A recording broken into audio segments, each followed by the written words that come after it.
All right. Now, I want to understand. You've obviously done a lot of. You've obviously spent your whole life studying history. Now, how much of history do we really understand? How do we complete that knowledge? Will we ever know if that knowledge is complete, or do we just accept that, like the present, we just can't know everything? History is a bridge, history is a bridge between the present and the future. It is only through the past that we understand how we can make our futures better. Because we learn from the past the mistakes we do, we learn from the past the advantages and the disadvantages. And thus we try to work upon the disadvantages, we try to work upon the weaknesses, and then we try to overcome our future using history. So it's a bridge. So history is not a dead subject. It's a very common misnomer among the people that history is considered to be a dead subject. It is absolutely not a dead subject. It is more concerned about what we live in today. It is about our present and it is about the future. So it is everywhere, especially speaking about India, the very facts of our life, they are rested upon history. The religions we follow, the political system we live in, the education we get in the schools and the universities, the cars we travel in, even the technology we are using right now, the Zoom technology, everything has a history.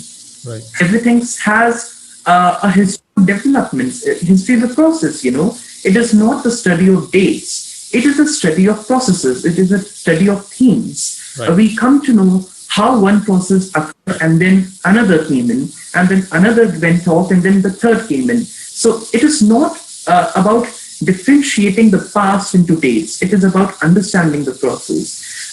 For example, we don't know exactly when the ancient times ended and the medieval began. It wasn't like someone calling from the window, hey, you see the Middle Ages are coming in. Right. It wasn't like something that it was in the newspapers that welcome to the Middle Ages and then there was a date. Yeah. It hadn't been. Because history is all about processes. History is all about the food we eat, the language we speak, the script we write, everything has a history. So history is absolutely connected with your present.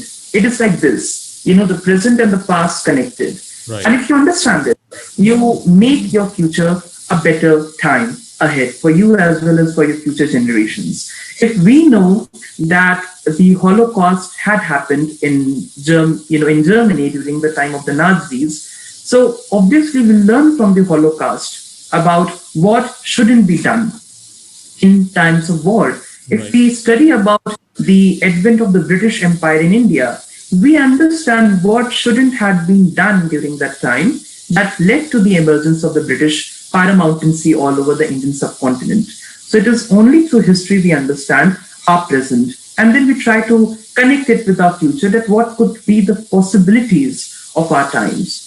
So it is only through history we can analyze ourselves. Fair enough. And throughout your whole journey, you've learned to read, I think, about 20 odd scripts on your own. Yeah. And I want to understand, is there a certain technique that you use that helps you learn languages better? Where do you begin when you approach a new language? And is there a common thread that ties all the ancient languages that you've learned together? Well, learning the languages, I owe it more to my family because paternally I'm Muslim, but maternally I'm Sikh. So, it was a commingling of two cultures and two languages, two religions that I came to understand about the balance and the connectedness that is there, the connectivity between the languages and the scripts. As far as the technique of learning languages and scripts is concerned, I would take it to Sanskrit because most of the time I've been using the Sanskrit script, the Devanagari script, and the language itself because it's very scientific. It's based on formula. It's a very technical language. So if you know Sanskrit, you speak it in the true way, you can easily learn other languages as varied as French and German and Italian and Chinese and Japanese, etc. Because Sanskrit is regarded as the mother of all languages. So obviously, if you know the mother, you absolutely come to know about the daughters and the sons. Right. And all these languages, they were part of the Indo-European languages. So they are part of a family. So if you learn Sanskrit, you can absolutely learn Indian languages as well as the foreign languages. That is interesting. Uh, all right, Arsh. Now, archaeology is like a melting pot of multiple disciplines, right? Can you break down for me what exactly these disciplines are and where they come into use during the course of your work? It's a multidisciplinary approach because archaeology is not a simple subject. It is not a part of history as it is commonly understood among the people. Archaeology is about sciences, it is about languages, computer techniques, psychology, art, architecture, dance, music, etc. You name it, and archaeology has it.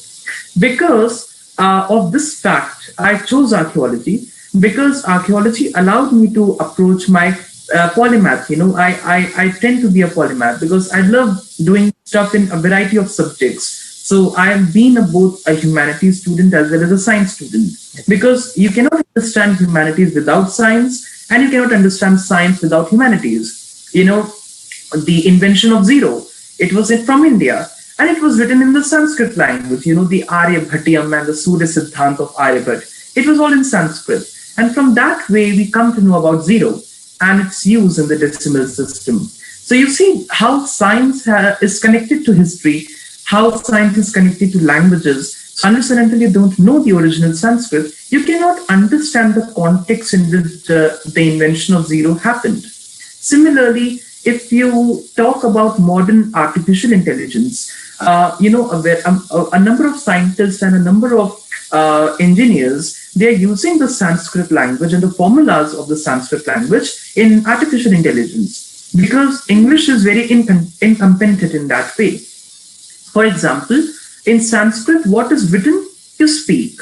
There's no other way that akara would behave like something else in one word and it would behave like something else in another. But in English, you have a lot of silence. Knife is a knife. The K is silent. And then you have a variety of pronunciations. You have C in chemistry as a K, but then the C in champagne is sh. So it's very confusing, especially for a computer, to understand instructions. But in Sanskrit, it is absolutely the opposite. So a lot of artificial intelligence engineers are using the Sanskrit language in computational analysis. They're using it in computers and robots. And we have technologies like Alexa today. So that is taking a lot of input from the Sanskrit language. So it is also part of archaeology. It is also part of archaeolinguistics. Right. And then you come about how we know about the development of ancient technologies, because obviously the dates have been changing and they have been pushed apart back and back.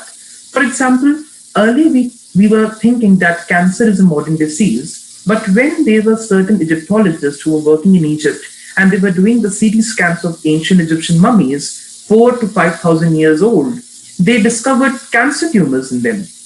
Breast cancer, stomach cancer, lung cancer, you name it. And they had a variety of cancerous tumors in Egyptian mummies.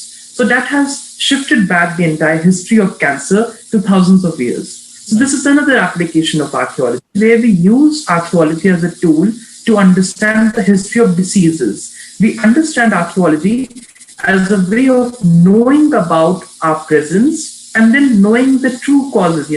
It's not the exactness. It's not like science that you prove it or you disapprove it.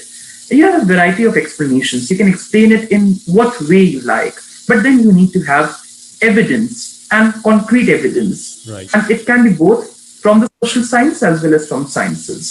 So it's a variety. It's the range of subjects within archaeology that makes it very interesting for anyone to pursue it.